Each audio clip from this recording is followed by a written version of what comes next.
Materi kedua yaitu skala pH dan penggunaan indikator.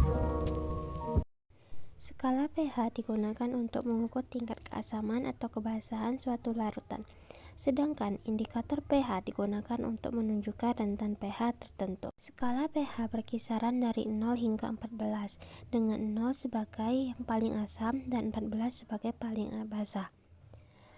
Air murni memiliki nilai pH 7, yang berarti netral. Suhu dan gas CO2 dapat mempengaruhi pH suatu larutan.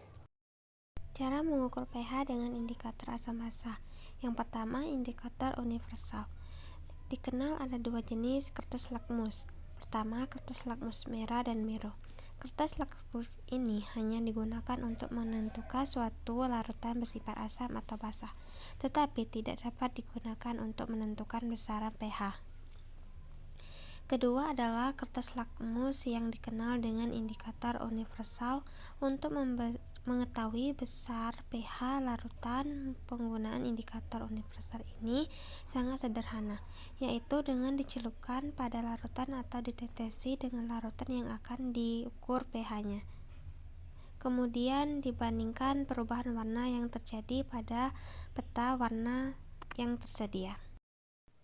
Yang kedua yaitu indikator alami. Indikator alami bisa berubah warna karena kandungan pigmen alami di dalam tumbuhan tersebut yang sensitif terhadap pH, tingkat keasaman atau kebasahan suatu larutan. Di dalam tumbuhan ada senyawa seperti antosianin, contohnya di dalam kol ungu, bunga sepatu, dan bit. Terus ada kurkumin, contohnya di kunyit. Senyawa-senyawa ini bereaksi dengan ion H+ atau asam atau ion OH- basa, sehingga struktur kimianya berubah. Perubahan struktur ini menyebabkan perubahan warna. Contoh soal.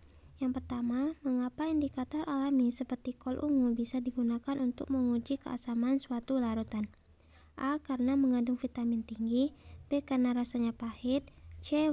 Karena warnanya berubah tergantung pH. D. Karena larut dalam air.